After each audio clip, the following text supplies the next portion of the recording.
हाथ छोड़ दे भाभी जी का, सब कुछ छोड़ के आ गई तेरे लिए। सारा इंतजाम हो गया? इंतजाम? अरे सब इंतजाम हो गया। हम कहाँ जा रहे हैं? अरे बता तो रहा हूँ भाभी जी, मतलब होने वाली भाभी जी, नौकरी की सारी बात हो गई है, घर का भी सारा बात हो गया है, बस तुम दोनों की शादी होना बाकी है। जल्दी कर लो। हाँ तो वो भी करवा लेते हैं ना। ओ मंगलम भगवान विष्णु मंगलम गरुड़ध्वज।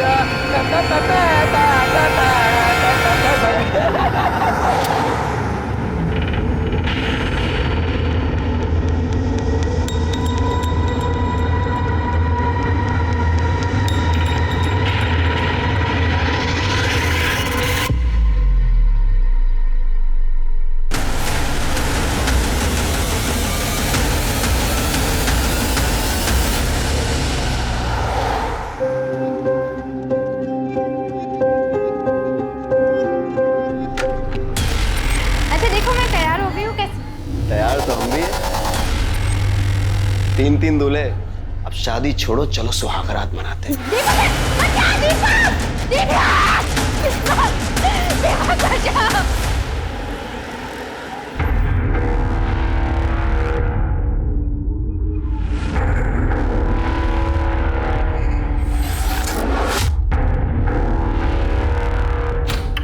हाँ हाँ सब याद है। आ रहे हो ना? अरे हाँ बाबा, आ रहा हूँ मैं। हाँ बस निकल ही रहा हूँ।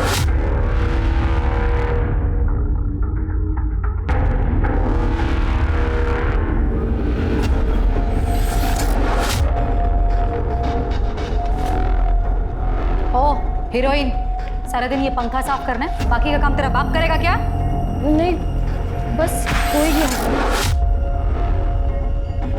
पैसे ले और सामान की लिस्ट। चल मार्केट जाके सामान लेके आ, और हाँ टाइम से आना वापस घर। कहाँ जा रहे हो तुम? चुपचाप ना अपने काम से काम रखा करो, समझ में आ गया? इतनी बार मना किया, टोका मत करो पीछे से, लेकिन आदत नहीं जाती।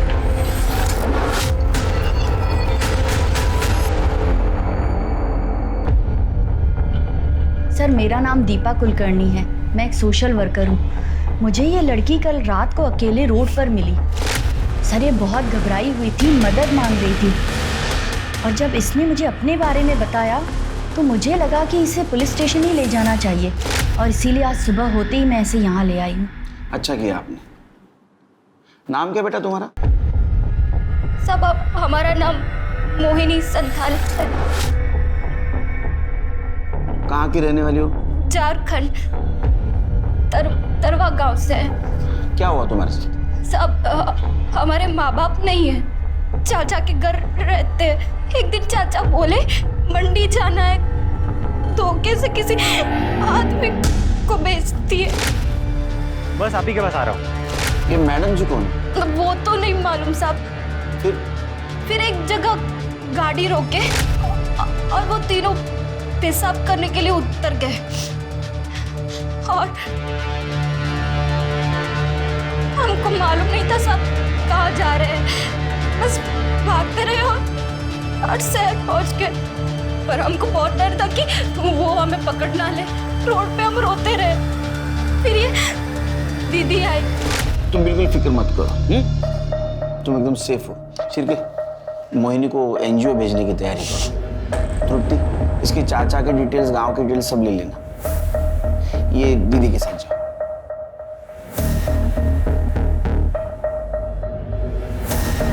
शिरके, मुझे लगता है गर्ल ट्रैफिकिंग का मामला है, लेकिन मैडम जी कौन हो सकती है?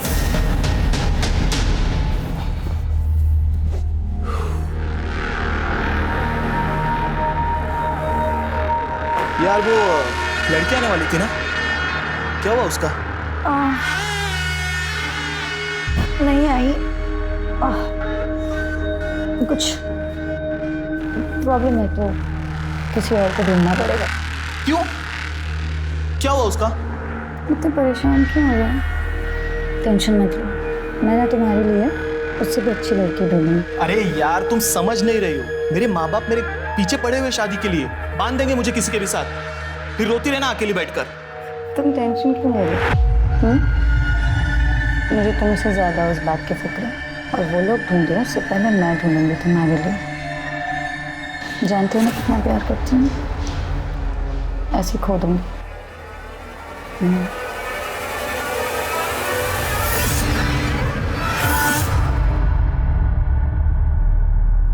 साहब 2 दिन हो गए, हमारी बेटी नमिता की कोई खबर नहीं। कहाँ है, किस हाल में है, हमें कुछ पता नहीं। झूठ क्यों बोल रही हो? सच क्यों नहीं बताती सर को कि लड़की भाग गई है तुम्हारी? हमारी लड़की उस लफंगे दीपक के साथ भागी है। तुम्हें पूरा यकीन है ये उसी लड़के के साथ भागी? हाँ सर, पूरा यकीन है, उस लड़के के साथ ही भागी है। लड़का 2 दिन से गायब है, अपने घर पे नहीं है। और हमें नहीं पता था सर कि ट्यूशन पढ़ने जा रही है, हमें लगता था, लेकिन उसका तो चक्कर चल रहा था। ये गोल खिला रही है ये पढ़ाई लिखाई के नाम पर। इसकी पढ़ाई लिखाई बंद, अब ये कॉलेज नहीं जाएगी, नहीं जाएगी ये कॉलेज। कोई भी लड़का ढूंढो इसके लिए और शादी करो। इस घर में ज्यादा नहीं देखनी है मुझे ये लड़की। अरे सुनिए तो सही। 17 साल में शादी, पता है ना गैर कानूनी है। हाँ सर, पता है कि गैर कानूनी है, कोई गरीब आदमी करे तो करे क्या सर? सब लोग तू कर रहे थे। अब इज्जत जाए, इससे अच्छा तो आदमी जेल चला जाए। बहुत समझाया पर समझ नहीं रही थी। उस लड़के ने हद कर दी सर। एक दिन तो हमारे घर ही आ गया था। आज शादी का भूत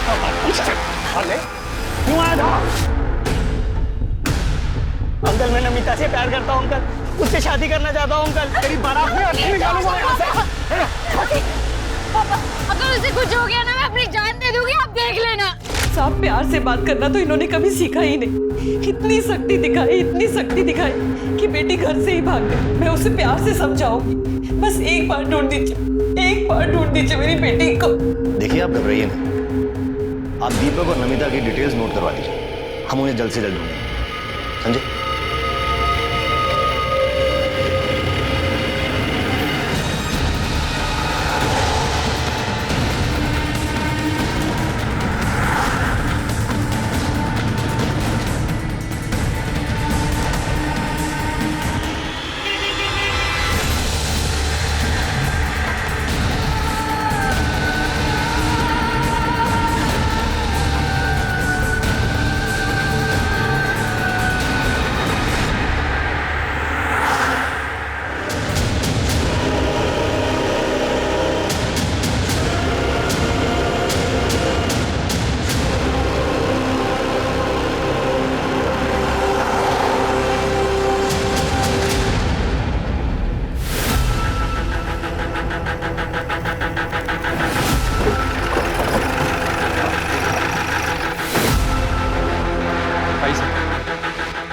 सर लड़की की बॉडी है, देखकर लगता है कि 16-17 साल की होगी। सर जिस तरह से बॉडी की हालत है देखकर लग रहा है कि मर्डर हुए 2-3 दिन हो चुके हैं। यहाँ का कचरा यहाँ पे फेंका जाता है। सर हो सकता है कि जिसने मर्डर किया उसने जानबूझ के बॉडी को यहाँ पे डंप किया। आज सुबह कचरा फेंकने आया था, उसी ने बॉडी को देखा और हमें फ़ोन किया। सर लड़की के प्राइवेट पार्ट पर ड्राई ब्लड मिला है। सॉल्ट या जैसा मामला हो सकता है, पर बॉडी पूरी तरह से सड़ चुकी है, इसलिए ऐसा कुछ कहा नहीं जा सकता। Sir 1 minute. सर ये देखिए, लड़की का चेहरा थोड़ा विजिबल है और कुछ दिन पहले शास्त्री नगर पुलिस स्टेशन में इसी डिस्क्रिप्शन की एक लड़की की मिसिंग कंप्लेंट आई थी। ये फोटो। कंप्लेंट किसने की थी? सर इसके हस्बैंड ने, श्याम कोंडे ने। उसको आइडेंटिफिकेशन के लिए बोला और कुछ आसपास चेक किया, एविडेंस कुछ को नहीं मिला? आसपास कोई एविडेंस वगैरह नहीं मिला। इससे बात हो गई? हाँ सर, इससे मेरी बात हो गई है। ठीक है, बॉडी को पोस्टमार्टम के लिए भेज दो।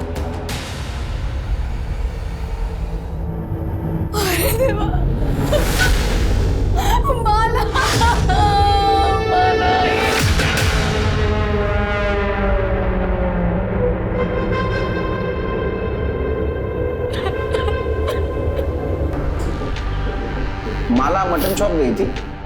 नहीं सर, हमारे घर नॉनवेज नहीं बनता। वो सब्जी लेने गई थी और शाम तक नहीं लौटी, और ना ही फोन साथ ले गई थी कि फोन लगा करके देखी कि वो कहाँ पे है। फिर अगले दिन जब वो नहीं लौटी तो मैंने मिसिंग की कंप्लेंट लिखवाई थी। आप लोगों को किसी पे शक, किसी से कोई झगड़ा दुश्मनी जो ऐसा कर सकता है? सर हम लोग मिडिल क्लास लोग हैं, हमारी किसी से क्या दुश्मनी होगी। ठीक है, जाओ।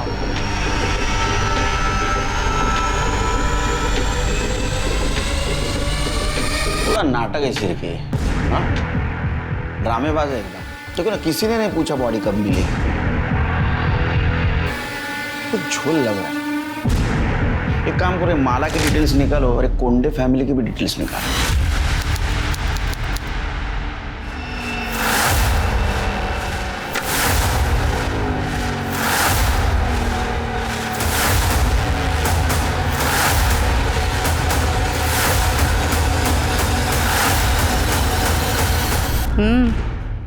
फोटो देखी? मैं आज ही आई बाबा को उसकी फोटो भेजता हूँ। देखना शादी के लिए फौरन हाँ कर देंगे। अरे लड़की सिर्फ 17 साल की है, नाबालिग है वो। पहले उसके एज प्रूफ के ना झूठे पेपर्स तैयार करने दे।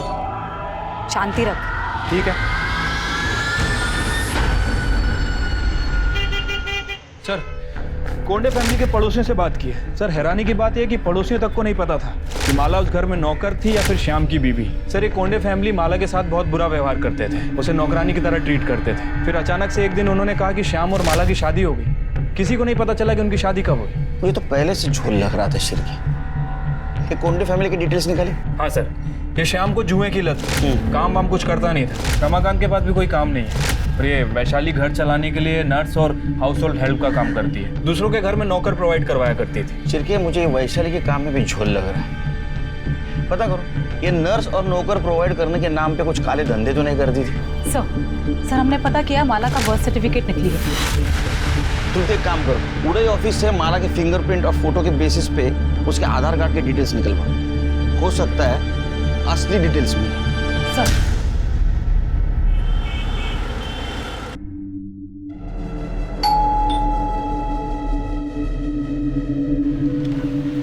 नमस्ते। नमस्ते आंटी। आंटी नमिता दीदी कहाँ है? बेटा वो घर पर नहीं है, अपने मामा के घर गई है। कुछ काम था क्या? हाँ आंटी, मैं क्लास में फर्स्ट रैंक लाई हूँ ना, तो मुझे उनको थैंक यू बोलना था। पर मम्मी वो तो घर पर ही नहीं है। कोई बात नहीं बेटा, तो आंटी को दे दे, आंटी नमिता दीदी को दे देगी। देखिएगा नमिता बहुत अच्छी टीचर बनेगी, उसकी तो जिंदगी सफल हो गई। चलिए हम निकलते हैं।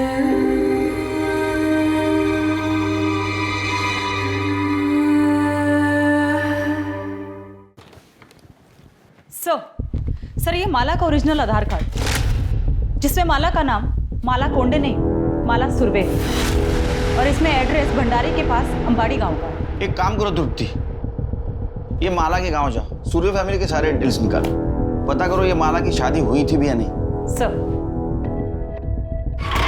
सर, माला की पीएम रिपोर्ट। सर, रिपोर्ट के हिसाब से उसकी मौत 7 सितंबर की शाम 4 बजे से 6 बजे के बीच में हुई। पर साथ ही साथ उसकी बॉडी पर सिगरेट के जलाने के निशान भी हैं, नाखून के खरोच के निशान भी और काटने के निशान भी हैं, और बॉडी पर 3 अलग अलग लोगों के सीमेन सैंपल भी मिले। सिर्फ इंसान ने हैवान इतनी छोटी सी उम्र में उसके साथ जबरदस्ती की।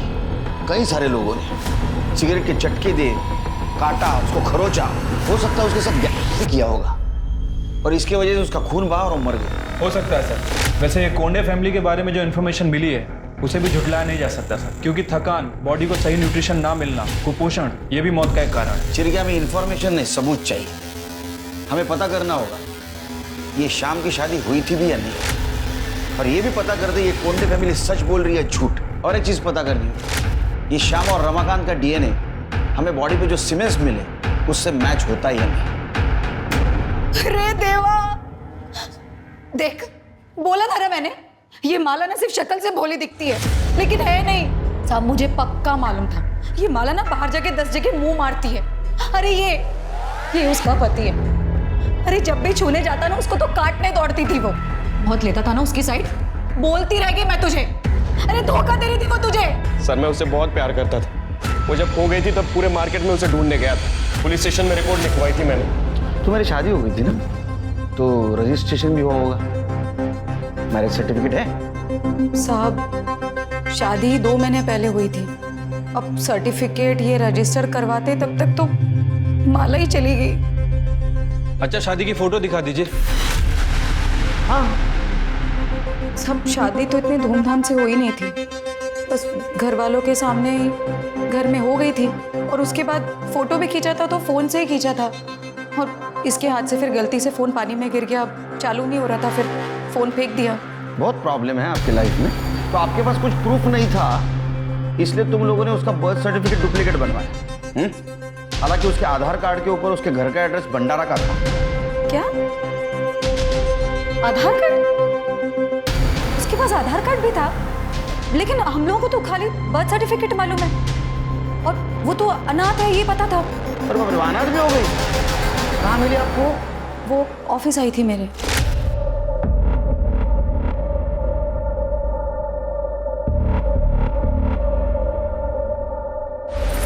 क्या है? इधर आओ। दीदी, मेरा नाम है माला। मैं अनाथ हूँ। मेरा कोई नहीं है। कोई काम मिल जाता तो। पढ़ी लिखी हो? ज़्यादा पढ़ी लिखी तो नहीं हूँ, पर झाड़ू पोछा कर सकती हूँ।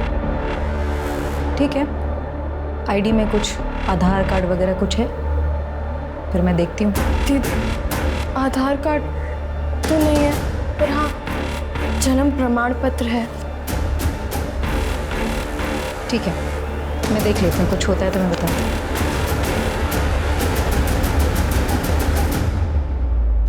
सर, माला की कहानी सुनकर मुझे उस पर तरस आ गया था। दिखने में भी ठीक ठाक थी वो, इसलिए मैंने वैनी से कहा कि आप ही पूछ लीजिए उसे कि अगर वो शादी करना चाहती है मुझसे।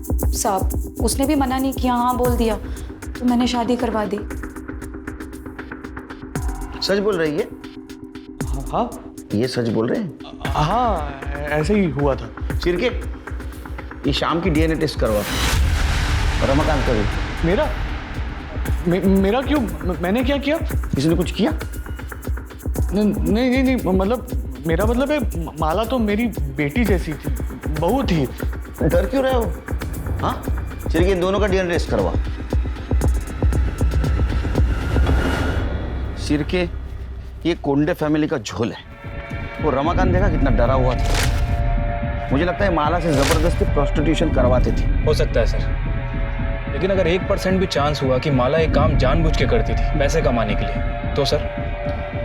नहीं चिरके, अगर वो जानबूझ के करती थी, इतने पैसे कमाती थी, तो पैसों का क्या करती थी? क्योंकि उसके मौत का एक कारण कुपोषण भी है। उसको ठीक तरह से खाना भी नहीं मिलता था। ये वैशाली के एजेंसी का कुछ पता चला है? ऐसी एजेंसी? हाँ सर, इसकी एजेंसी लीगल है, रजिस्टर्ड भी है। अपने खबरों को अलर्ट कर दो। ये कोंडे फैमिली के सारे डिटेल्स चाहिए मुझे, पास्ट फ्यूचर प्रेजेंट सब। ठीक है सर।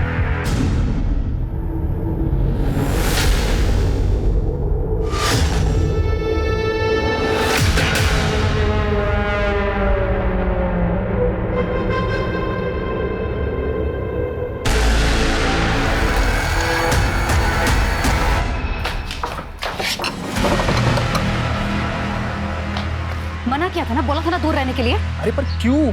मेरी होने वाली बीवी हो यार। मुझे भी पता है कि होने वाली बीवी है तुम्हारी, हुई नहीं है, लेकिन तुम्हें भी अच्छी तरह पता होना चाहिए कि माला की मौत के बाद ना हम कितनी बड़ी मुश्किल में फंस चुके हैं। अरे पुलिस को शक हो गया, दिन रात सवाल कर रही, जीना हराम कर रखा है हमारा, और उसके बाद तुम ये थोड़े टाइम दूर रहो इससे। अरे मेरे माँ बाबा मेरी शादी का सेहरा लेकर खड़े, करा देंगे मेरी शादी किसी के साथ, फिर हमारे बीच जो कुछ भी है ना सब भूल जाना।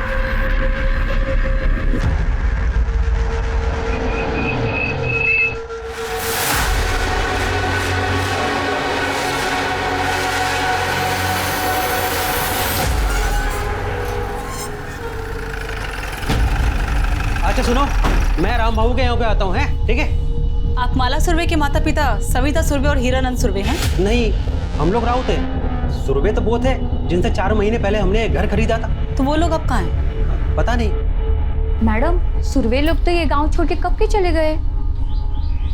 आप कौन? मैडम, मैं सुशीला, उनकी पड़ोसन। वो लोग बहुत कमीने थे, अपने बेटे मकरंद की शादी में खर्चा करने के लिए बेचारी माला को बेच दिया, और जब बिरादर में थूथू होने लगी तो ये घर बेचा और भाग गए। इसे पहचानती हो? हाँ, यही तो है माला, इसे कैसे नहीं पहचानूंगी, बचपन से देखा है मैंने इसको। तो सुरवे फैमिली कहाँ पे है? उनके बारे में कुछ जानती हो? माँ बाप का तो पता नहीं, पर सुना है मकरंद विट्ठल नगर में अपने ससुराल में घर जवाई बन के बैठा है। सर, घर बेचकर जाने के बाद माला के माता पिता को किसी ने गांव में नहीं देखा। मकरंद का भी यही कहना है कि वो अपने आखिरी दिनों में हरिद्वार चले गए। हरिद्वार पुण्य कमाने ने पाप धोने गए होंगे। सर, मकरंद का कहना है कि उसके शादी के बाद से ही वो चले गए, और उसके बाद उसके साथ भी उसकी कोई बातचीत नहीं। सर, माला की बॉडी पे जो 3 लोगों के सीमेन मिले थे, उसकी डीएनए रिपोर्ट आ गई सर। उनमें से एक का डीएनए श्याम के डीएनए से मैच करता है। और दूसरे 2 रमाकांत की डीएनए रिपोर्ट? सर, रमाकांत का डीएनए सीमेन से मैच नहीं कर रहा है। मतलब कोंडे फैमिली माला के बारे में जो बोल रही थी वो सच हो सकता है, या ये भी हो सकता है कि उसके साथ किसी ने जबरदस्ती की। सर, दिल्ली से एक लड़की की पूछताछ आई है। कुछ दिन पहले वो अपने बॉयफ्रेंड के साथ घर से भाग गई थी। वो लड़की नागपुर में दिखाई थी। उसका नाम है नमिता सिंह। ये फोटो और उसकी उम्र 17 साल। शिरके, इसका लुकआउट नोटिस जारी करो। हो सकता है इसके बारे में किसी के पास इन्फॉर्मेशन हो। ठीक है सर।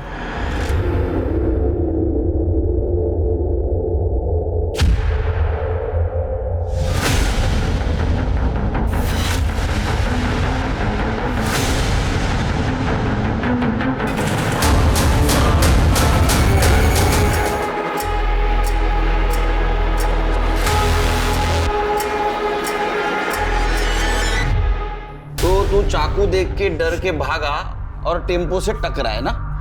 हाँ साहब। उसका चेहरा देखा? किसके हाथ में चाकू था? चेहरा नहीं देखा साहब, वो टोपी पहना था। तेरे जेब में हमें कार्ड मिला, विजिटिंग कार्ड, वैशाली कोंडे। तू कैसे जानता है उसको? ये सच बोल, तेरी हालत देख। मैडम के पास कमीशन के लिए काम करता था साहब। एजेंट था ना। किस चीज का एजेंट था तू? साहब वो मेड और नर्स के लिए लड़की ला कर देता था मैडम जी को। चिर के सुना क्या मैडम जी? तो ये वैशाली मैडम जी, और तू उसको नर्स और मेड के नाम पे जो लड़कियां ला के देता था नाबालिग, हाँ, वो दूसरे धंधे के लिए ना? नहीं साहब, मैं ऐसा कुछ नहीं करता साहब। चिर के ये सब निकालो, इसकी पट्टी विट्टी निकालो, दूसरा हाथ तोड़ और लेके चलो उसको। अरे नहीं, बोलता हूँ साहब, बोलता हूँ। मैं मैडम जी को धंधे के लिए लड़की सप्लाई करता था साहब। पिछले 2 साल से मैं कर रहा है साहब। ये मोहिनी संथाल को भी तू ही लेके जा रहा था ना मैडम जी को बेचने के लिए? हाँ साहब, लेके जाने वाला था साहब, लेकिन वो नागपुर आने से पहले गाड़ी से उतर के भाग गई। और माला? अब माला को भी बेचने के लिए लाया था, लेकिन वो मोहिनी से बहुत पहले आई थी साहब। लेकिन शाम का उसके ऊपर दिल आ गया, तो फिर मैडम जी ने घर काम करने के लिए और शाम को खुश करने के लिए रखी साहब। और तो वो विकास भी साहब बहुत बार जबरदस्ती किया साहब माला के साथ। ये विकास कौन? मैडम जी का पड़ोसी है। मैडम जी का लफड़ा चालू है साहब उसके साथ। कि शाम को कोई और काम धंधा नहीं है क्या? शाम नहीं है मैडम जी, आज विकास है, विकास। उधर आओ। क्या कर रहे थे अंदर? क्या कर रहा था मतलब? तुम्हें मालूम नहीं मैं क्या कर रहा था? बोला है ना मैंने कि इससे अच्छी लड़की मैं इंतजाम करूंगी तुम्हारे लिए। मालो किसने मारा? सब किसी ने नहीं मारा। वो तो उम्र में भी कम थी और कमजोर भी थी साहब। और सब वो उसमें ही मर गई साहब। फिर साहब मैडम जी ने मेरे को बोला कि उसको ठिकाने लगाना है। मैं उसको मटन चौक के फेंक दिया साहब। माला के बाद नमिता आ गई साहब। उसको उसके बॉयफ्रेंड ने प्यार के झांसे में घर से भगा के लेके आया था साहब बेचने के लिए। यही थी? हाँ साहब, वो मैडम जी इसको विकास को खुश करने के लिए रखा था, लेकिन इससे पहले विकास खुश करता उसने देखा कि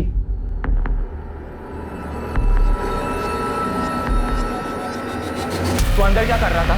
तेरी हिम्मत कैसे हुई मेरे होने वाली बीवी को हाथ लगाने की? होने वाली बीवी है ना, हुई तो नहीं है ना। चल। साले हर बार तेरी मन मर्जी नहीं चलेगी, समझा? दोबारा अगर तूने उसे हाथ लगाया ना तो लगाऊंगा। क्या करेगा बे तू? ये घर मेरा और इस घर की हर चीज मेरी है, समझा?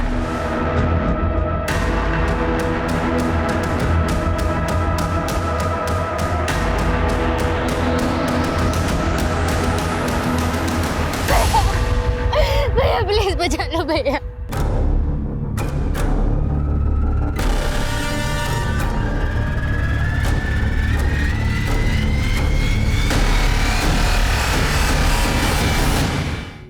क्या कर रही हो तुम? जान से मार डालोगे क्या इसे? इसे अगर कुछ हो गया तो मैं शादी किससे करूंगा? इससे तू नहीं, मैं शादी करूंगा। बस दामोदर, चल निकाल सिक्का। आज ही फैसला करूंगी इसकी शादी का। अगर हेड आया तो श्याम की और अगर टेल आया तो विकास की। ये ऐसे कैसे बोल रही हो तुम? मुंह खोला ना दोबारा तो उठा के सीधा शाम को दे दूंगी। दामोदर,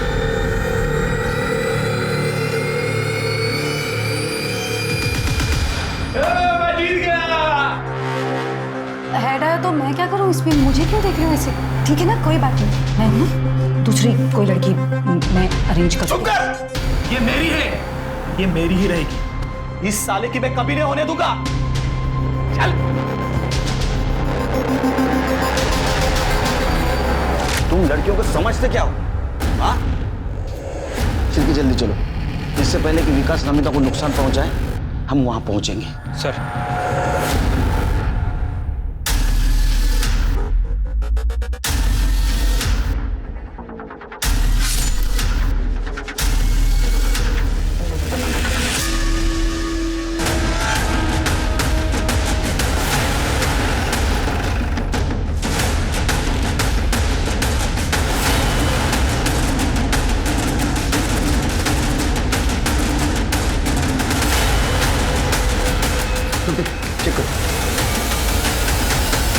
सर मर चुकी है।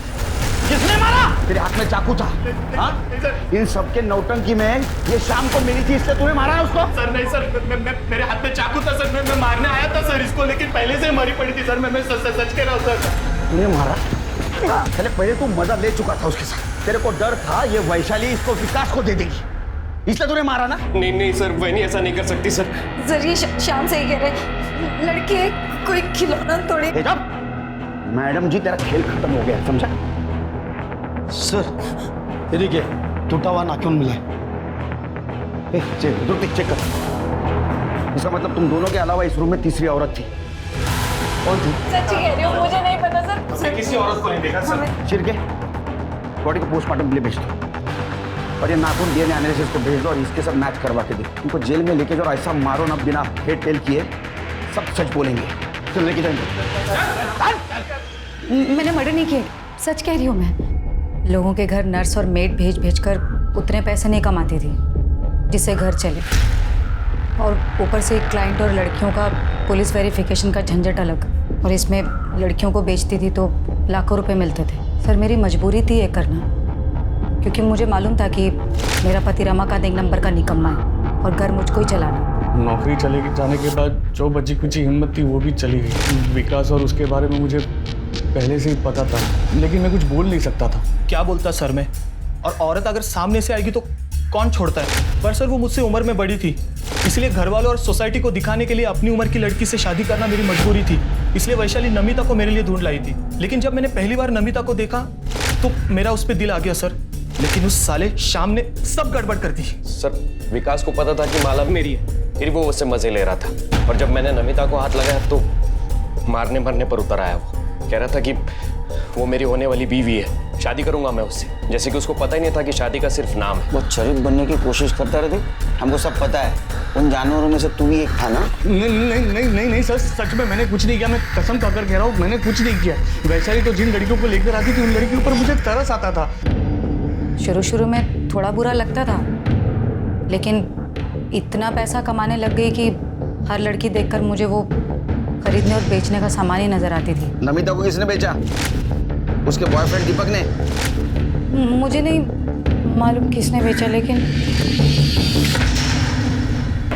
सर माला की बॉडी पर बाकी जिन दो आदमियों के सीमेंट मिले थे उनका डीएनए विकास और दामोदर से मैच करता है। वो तो होना ही था शिरकी, क्योंकि दोनों ने कन्फेस भी कर लिया था ना, माला के साथ उन्होंने किया है। सर हॉस्पिटल से फोन आया था, कल रात दामोदर की हॉस्पिटल में मौत हो गई। शिरकी दामोदर का जिस जगह एक्सीडेंट हुआ वहाँ सीसीटीवी के देखो। ठीक है सर। सर एक और बात, नमिता की बॉडी के पास जो नाखून मिला है, डीएनए रिपोर्ट से पता चला है कि वो नाखून किसी औरत का नहीं बल्कि वो आदमी का है। हो सकता है सर, बहुत सारे आदमी लोग अपनी छोटी उंगली का नाखून बढ़ा के रखते हैं, उस पर नेल पेंट वगैरह लगाते हैं। इसका मतलब शिरके उस कमरे में श्याम और विकास के अलावा तीसरा आदमी भी था जिसने नमिता का मर्डर किया। शिरके एक काम करो, ये कोंडे हाउस के आसपास जितने भी मोबाइल टावर्स हैं वहां से पता करो कि उस एरिया में उस वक्त कितने मोबाइल एक्टिव थे, और ये दामोदर का जिस बार के बाहर एक्सीडेंट हुआ वहां का भी मोबाइल डाटा रिकवर करवा। सर हमने कोंडे हाउस दोबारा सर्च किया, जिस कमरे में नमिता की लाश मिली थी उस कमरे के बाहर ये ब्रेसलेट मिला।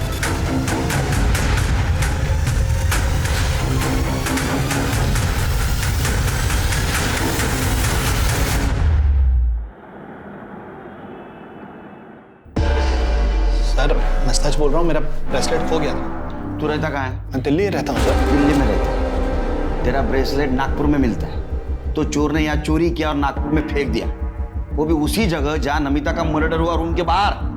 हाँ देख तेरा मोबाइल लोकेशन भी ना उसके घर के आसपास का दिखा रहा था उस दिन। सच बोले तो हड्डियां तोड़ दूंगा तेरे। वो मुझे दिल्ली पुलिस से पता चला सर कि नमिता नागपुर में। मैं सीधा नागपुर के लिए निकल गया सर। वहाँ मेरा एक दोस्त रहता है, उसको भी मैंने बोला कि नमिता नागपुर में है, वो चेक करे।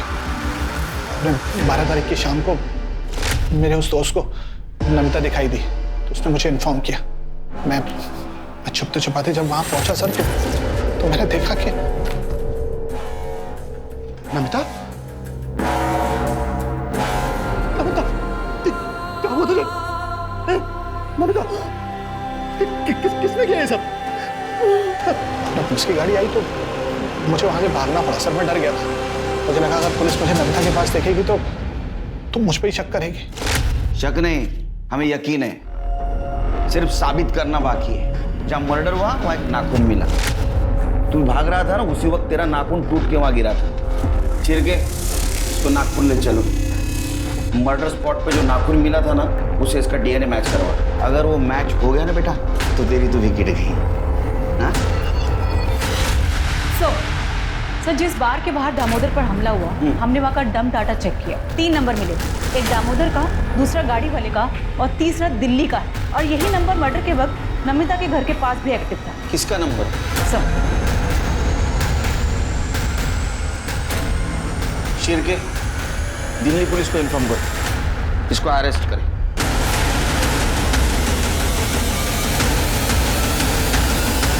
नमिता को बेच के तेरा मन नहीं भरा तो उसको मारने पहुंचा और मार भी दिया। नहीं साहब, ये जो नाखून टूटा है ना, ये मर्डर स्पॉट पे मिला है हमको, समझा? सच बोल। साहब नमिता को हम नहीं बेचे साहब, हम तो उसको बहुत प्यार करते थे। अरे जिंदगी थी वो हमारी, लेकिन हमसे एक गलती हुई साहब कि वो मुकेश जैसी दोस्त पे हम विश्वास कर लिया और उससे मदद मांगे साहब। जिस दिन हमारी शादी थी साहब, दूल्हे राजा को पटरी पर फेंक किया, इसके बाद दुल्हन के साथ सुहागरात मनाते। साहब वो तो आखिरी वक्त पे एक आदमी ने हमको बचा लिया। और जब हम वापस नमिता को ढूंढने के लिए उस जगह पे पहुंचे तो नमिता कहाँ है बोल। जब हम नागपुर पहुंचे और दामोदर को फोन किया तो पहले वो हमारा फोन नहीं उठाया, लेकिन बाद में वो हमारा फोन उठाया साहब। और हम उसको झांसा दिए कि हमें लड़की चाहिए। वो बोला लड़की है, फलाना बार में पहुंच जाओ। हम साहब वहाँ पहुँच गए, लेकिन वहाँ देखा तो बहुत सारे लोग थे साहब। लेकिन हमको मुकेश उसका हुलिया बताया था, हम उसको पहचान गए। और जैसे हम चाकू निकाल के उसके गर्दन पे रखे और नमिता के बारे में पूछे, सब वो कुछ बिना बोले ही भागने लग गया वहाँ से और जाके एक गाड़ी से टकरा गया साहब। हम फिर गए उसके पास और चाकू दिखा के फिर नमिता के बारे में पूछे। वो बताया साहब कि नमिता कहाँ है, किस कमरे में, और उस कमरे की चाबी उसके जेब में थी। हम उस जेब से उसकी चाबी निकाल ली और उसका फ़ोन भी निकाल लिए। और हम जैसे ही नमिता के पास पहुँचे, नमिता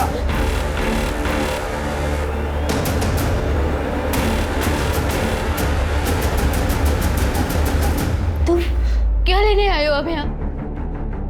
देखने आए हो मैं जिंदा हूँ या मर गई? या फिर तुम्हारे उन 3 दोस्तों ने मेरे साथ क्या किया? मुझे पापा टीके दे दे। तुम एक नंबर के घटिया आदमी हो। तुम मुझे क्या, तुम अपनी माँ बहन किसी को भी भेज सकते हो, पता है तुम्हें? नहीं बेचा मैंने तुम्हें यार, नहीं बेचा है। तुमने सिर्फ मुझे नहीं, मेरे जैसे पता नहीं कितनी मासूम लड़कियों को बेचा होगा। तुम्हें और तुम्हारे उन 4 दोस्तों को मैं छोड़ूंगी नहीं, मैं मार दूंगी तुम्हें। नमिता, और कब पता नहीं गुस्से में हम उसको चाकू मार दिए साहब। हम तो नमिता को ढूंढ के उसको बचाने के लिए गए थे, लेकिन साहब इन्हीं हाथों से हमने उसको मार डाला साहब, इन्हीं हाथों से मार डाला। चल अब नागपुर जेल में संतरा खिलाता हूँ तेरे को। साहब